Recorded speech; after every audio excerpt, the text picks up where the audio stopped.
پر عباس تانکزي د یوسف وفا عریضه ملا هبت الله ته دې سپکاوی کړی نه دي پرېږدم. سلام، وخت مو بخیر. پام وکړئ د نن ورځې تازه خبر ته. د طالبانو د بلخ والي محمد یوسف وفا له لوري د خپلې ډلې پر یو غړي عباس تانکزي د عریضې دغه سند ټولنیزو شبکو ته راوتلی چې نږدې 2 میاشتې وړاندې د طالبانو سترې محکمې ته استول شوی دی.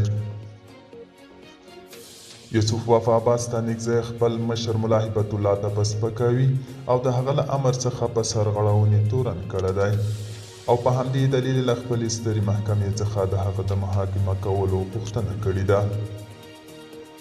په عریضه کې ویل شوي د عباس تانکزي لخوا ملا هبت الله ته د بې احترامۍ له وجې باید نوموړي محاکمه شي. د اسلامي شریعت مطابق د شرعي امیر اطاعت واجب دی. د هغه له امر څخه سرغړونه او مخالف عمل کول مستوجب د عذاب ګرځي.